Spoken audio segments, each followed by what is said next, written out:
Bonjour à tous et bienvenue pour ce deuxième teaser consacré au comics Star Wars, toujours en compagnie de Thomas Davier, traducteur officiel du comics Star Wars et puis de certains autres de l'univers Star Wars. Et on continue tout de suite avec ton avis sur les autres comics Star Wars, ceux que tu n'as pas forcément traduits ou ceux qui sont extérieurs à la série principale. Lesquels aimerais-tu conseiller et lesquels t'ont peut-être un petit peu moins plu? Alors ceux que j'aimerais conseiller, il y a Kanan, le dernier Padawan, sur lequel j'ai pas travaillé, mais que j'ai lu en partie et que j'ai vraiment trouvé sympa. Qui lit du coup avec la série Star Wars Rebelle où Kanan est présent, c'est ça? C'est ça, c'est le personnage de Kanan qui est introduit, même s'il n'y a pas de lien plus poussé que ça, je crois. Mais c'est vraiment le personnage, de voir enfin ce que fait un Jedi, enfin dans la nouvelle continuité bien sûr, ce que fait un Jedi dans cette période de trouble où tous les Jedi sont assassinés au fur et à mesure. Donc je l'ai trouvé vraiment sympathique. Après, la série Lando est assez sympa parce qu'elle est bien centrée sur le personnage de Lando et qui correspond bien à l'idée qu'on se faisait du personnage. C'est relativement anecdotique comme aventure, mais au niveau de la caractérisation, c'est assez sympa. Parce qu'ils arrivent à glisser du coup une petite référence à Palpatine qui est bienvenue dans le sens où il y a un standalone, mais quand même ça fait référence à l'univers et c'est assez cool, je suis d'accord. Voilà, dans ceux que j'ai un peu moins aimé, la princesse Leia était quand même un petit peu en dessous des autres. Globalement, ils sont bons. Celui-là, je l'ai traduit. Et j'ai eu un petit peu de mal à la traduire parce que j'avais du mal à entendre la princesse Leia parler, la princesse Leia des films. C'est pour ça que moi, personnellement, j'ai eu un peu plus de mal. Après, bon, l'histoire n'est pas mauvaise, hein, mais si je devais en choisir un qui était un peu en dessous, voilà, ce serait plutôt celui-là. Ce qui est un point plutôt bien géré, je trouve, sur les Star Wars principaux, c'est le personnage de Leia qui gagne vraiment d'importance au point parfois d'éclipser même Yann et Luke. Et on entend quand même Carrie Fisher, alors j'ai perdu le nom de la comédienne de doublage, mais qui était très douée aussi, et du coup on l'entend bien aussi, on la reconnaît bien. Il n'y a pas de problème là-dessus. Et sinon, dans les derniers, Poe Dameron, donc comme j'ai dit, c'est sympa, et Obi-Wan et Anakin est assez sympathique, même si j'avoue que mes passages préférés sont quand même ceux avec le chancelier.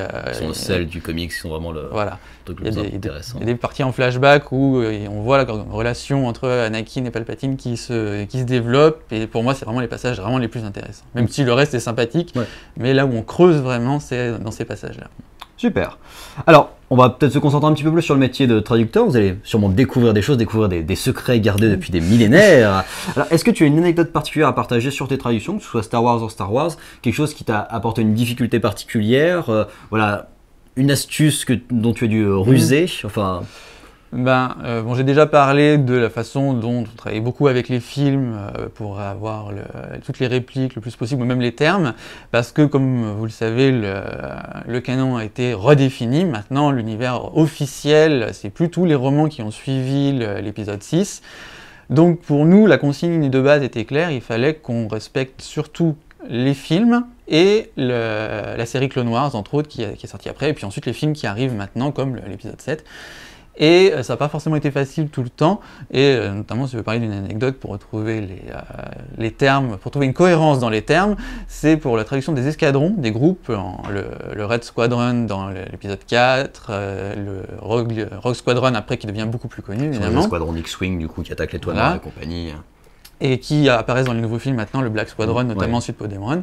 Donc, et nous, il nous a fallu trouver un moyen, comme vous le savez, dans l'attaque de l'étoile noire, l'escadron, il s'appelle Red Leader, Red 5, Red 6. Alors que dans le Retour du Jedi, on dit Leader Or, Rouge 6, Rouge 2. Donc pour nous, on s'est trouvé avec une incohérence dans les films, on s'est dit qu'est-ce qu'il faut qu'on choisisse. Et là, on s'est dit, bon, on va aller voir dans Clone Wars, qui est notre matériau de référence canon, le plus récent, même s'il n'est pas toujours cohérent, on s'en est rendu compte, puisqu'on a réussi à trouver un Blue Leader, et je suis allé vérifier 2 épisodes plus loin, on était Escadron Bleu.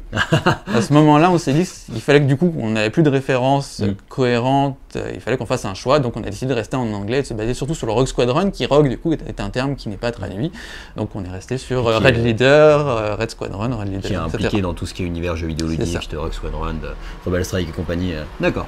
Donc voilà, une petite difficulté à avoir. Et une question que je me posais moi comme ça, du coup, il n'y a pas eu de question par rapport à C3PO et compagnie, de les repasser en Z6PO, de R2D2, en R... Non, c'était D2 R2, mais alors ça, D2 R2, c'était dans le premier, c'est dans tout de suite après, et puis après, il y a la Guerre des Étoiles. L'épisode 1, 2, 3 qui... Voilà, l'épisode 1, 2, 3 ayant de toute façon un précédent sur les 4, 5, 6 en termes de termes de traduction.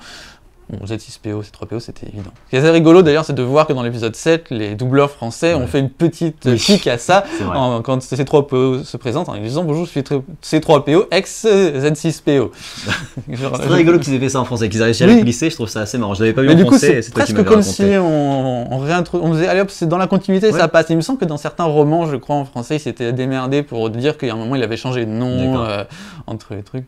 Ah, c'est rigolo. Mais bon, globalement, une petite pirouette mise à part, on est resté sur le plus canon possible, c'est-à-dire C3PO. Quoi. Ça marche. Ça me fait penser à un roman, moi que j'aime beaucoup, la Croisade du Jedi Fou, qui était à l'époque traduit de manière assez rapide, dirons-nous. Et du coup, il y avait des traductions à 2 balles, du genre les X-Wing c'était appelé des LX. Donc voilà, ce que peut faire une mauvaise traduction, ça sort un petit peu quand même du truc, quoi.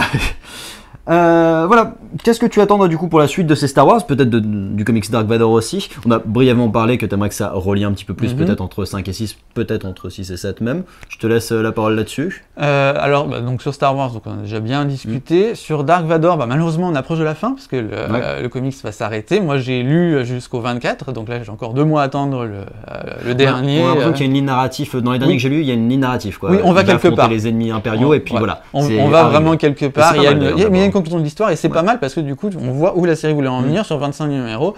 C'est dommage du coup que ça s'arrête, même si c'est mieux parce qu'au moins on va quelque part. C'est ça. Donc j'ai hâte de voir ce qui va suivre après, parce que c'est dommage de laisser tomber le personnage de Dark Vador. Donc, qu'ils avaient habilement utilisé, parce que c'est dur d'en faire un personnage principal, et je trouve que ils plutôt bien utilisé. J'étais pas chaud sur le premier, puis après c'est mieux parti. J'ai été la même chose. En lisant le premier, en fait, moi j'avais Dark Vador qui était dans mes comics de Star Wars et qui était très très proche de ce qu'on a dans les films, qui était vraiment placide, avec un langage recherché mais très concis et très brutal. Alors que dans les films, c'était plutôt un peu plus d'introspection et tout, même si c'était assez bien géré. Et puis au final, on finit par bien s'habituer à cette narration. Ça passe très bien. Oui, carrément, c'est très réussi. Voilà. Et sinon, ce que j'attends pour la suite, on a encore discuté, c'est d'avoir des séries qui vont explorer d'autres parties de l'univers, ce vide entre les épisodes, surtout 6 et 7. Les comics sont un moyen idéal pour raconter des petites histoires là-dessus, on voit comment le Premier Ordre est né, comment la Nouvelle République se fait, et comment la résistance apparaît, etc.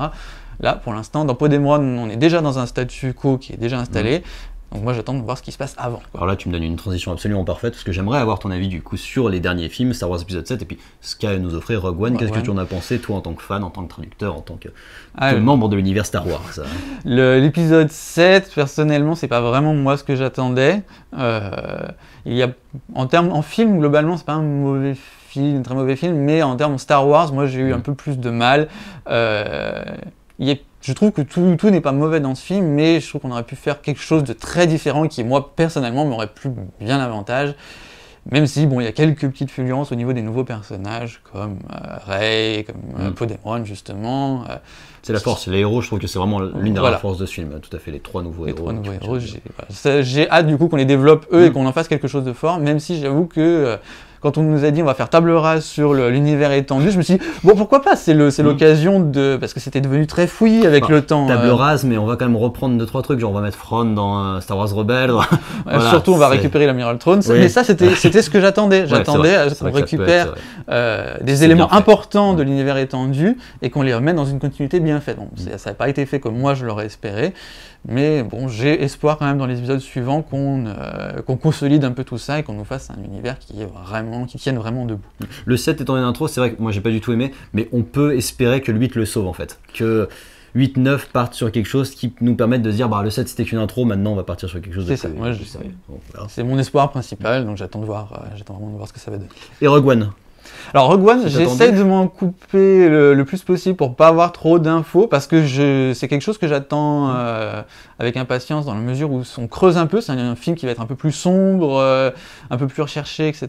Donc de ce que j'en ai vu pour l'instant, ça me plaît. Après, il faut vraiment voir ce que ça va donner, parce que finalement, on ne sait pas grand-chose de concret pour l'instant. Ce qui n'est pas plus mal, si c'est bien.